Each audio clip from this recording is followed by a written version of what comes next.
Hello everybody, it's George from Ireland, so welcome back to my channel. And remember, there are no kangaroos in Austria. I used to get them mixed up too when I was 7.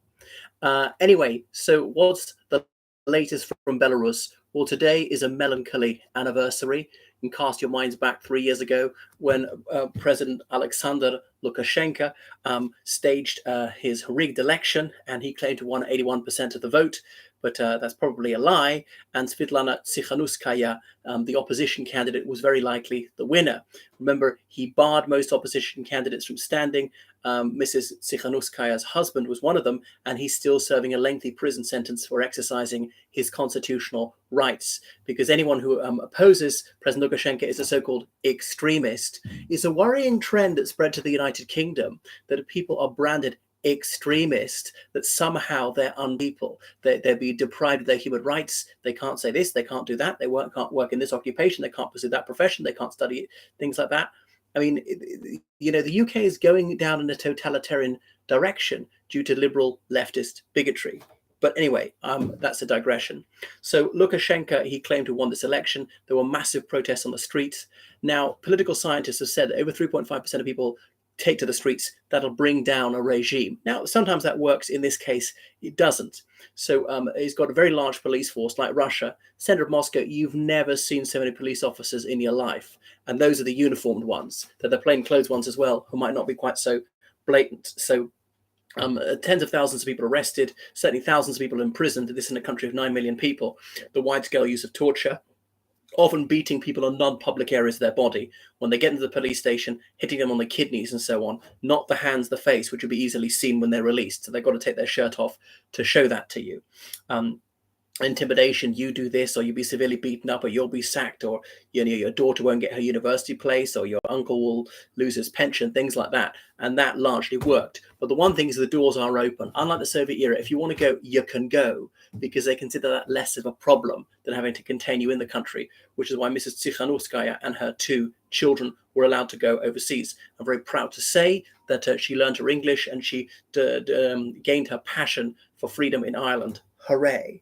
Okay, because when she was an adolescent going to the Republic of Ireland, because she was impacted by the Chernobyl nuclear disaster, because she's from southern Belarus, quite close to the site of the nuclear power station, it was thought healthy for children in that area to go overseas for a few months. So for June, July, and August, those very long Soviet-style summer holidays, she came to the Republic of Ireland, and we had our first female president, Mary Robinson, at the time.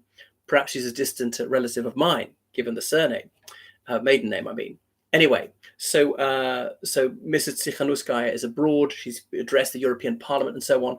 Unfortunately, her husband is languishing in a fetid dungeon, and the United States has called upon the regime to release 1,500 political prisoners.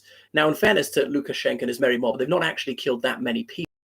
It's probably you could count on the finger of 2 hands. There was an opposition candidate who was murdered about 20 years ago, and one of Lukashenko's henchmen now says, "Yeah, we did it." So that might well be true. I'm not certain that's true, incidentally, but the Putin regime was in a bit of a quandary. Were they going to back Lukashenko to the hilt, or were they going to allow freedom to take its course? And that's why Tsikhanouskaya and other oppositionists were careful to say this was not going to affect relations with Russia if there was a change of regime in Belarus. They weren't going to sever the relationship, but that didn't happen. Because remember, in 1999, Belarus and Russia signed a treaty, the State Union Treaty, so they would eventually achieve full reunification.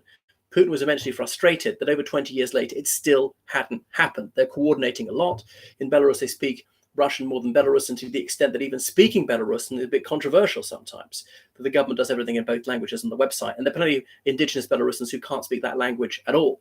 So even if they are indigene, they only speak it from the countryside, really.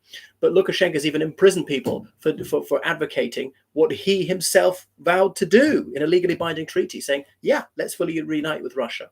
So remember, it's a member of the Collective Security Treaty Organization. It hosts Russian military bases and indeed nuclear weapons these days, and of course was a launch pad for Russia's illegal war of unprovoked aggression against Ukraine. But Putin eventually decided that better the devil you know, and he better support Belarus. He would send police and troops if necessary to back up the Belarusian armed forces. Belarus is really a little more than a satrapy of Russia now, and really needs their oil and gas. And that his first foreign visit after the coronavirus pandemic, Putin made the very first one, was to Belarus. Now, normally Lukashenko is coming to him as a supplicant, but this time Putin must have wanted something badly, so he went cap in hand. We don't know what was asked for. Was it for Belarus to invade Ukraine? Because they've not actually sent their own troops into Ukraine, and Ukraine's been careful not to attack into Belarus. There was a Russian communications plane that was destroyed in Belarus, and the Ukraine said, not us, it's Belarusian dissidents. I'm not sure that's true. So there are hundreds of thousands of Belarusians abroad, particularly in Poland. They tend to be liberal oppositionists, some of them even having military training in Poland. But very few regime figures defected. I suppose they saw which way the wind was blowing, that Lukashenko wasn't going to be overthrown anytime soon. But there have been sanctions on Ukraine, on Belarusian airlines, because remember they falsely stopped that Ryanair flight to land, forced it to land. I was flying from Greece to Lithuania carrying a dissident and beat him up and so on, and eventually released him, charged his Russian girlfriend with whatever, telling the truth or some heinous crime like that.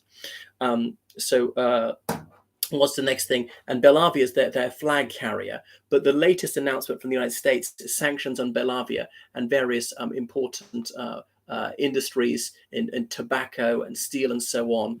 There's these semi-state companies providing money to fund the Lukashenko regime, so squeezing the economy even more. And various Lukashenko relatives, some of these sanctioned people, they put their assets in the name of their spouses or children and so on. So the West has got wise to that. Lukashenko, he's hosting Wagner, so they're training the Belarusian military, and then he's warned the Poles not to attack. Putin has said the same, warned the Poles not to attack, as though they would do that. Okay, is obviously Russia and Belarus attack other people. Now, Belarus did weaponize illegal immigrants, was inviting them from Iraq, Syria, elsewhere, and sometimes ferrying them to the border on buses, and the border guards said, there it is, cross the border, we won't stop you. Okay, to create a headache for Latvia, Lithuania, and Poland, their European Union neighbors, because then they had to catch these people, detain them, feed them, house them, provide them with medical care, process their claims, and so on, more than they could cope with. He's seen how the Turks successfully did this with Syrian refugees, Iraqi, Iranian refugees, sending them on to Greece, a European Union country, just inundating the European Union. But they're aware that the European Union doesn't like huge-scale illegal immigration. It's difficult to deal with. You know, Spain, Italy, France have been dealing with people coming illegally across the Mediterranean for years now, and it's put a major strain on them. It's led to the rise of more nationalistic politicians who say we have to get firm. We can't cope with the number of illegal immigrants. I even know a Congolese lady who went from Moscow to Belarus, crossed the border into Poland, and was driven, paid 5,000 euros for it. God knows how she saved up the money to be driven through Poland, through Germany, onto France, where she claimed asylum, still awaiting the outcome of her case. So President Lukashenko said he had difficulty restraining the Wagner fighters. They want to take action against Poland. Poland is anxious because they fear that the Wagner fighters might cross the border and attack Poland, posing as illegal immigrants, or just come, not even with weapons, be illegal immigrants, eventually be released, and then cause trouble. So there's no telling what's going to happen. So the Poles have moved 10,000 troops to the border. They claim that Belarusian military helicopter violated their airspace about a week ago. They didn't shoot it down. If they did, of course, Belarus said, no, not us. We never did anything.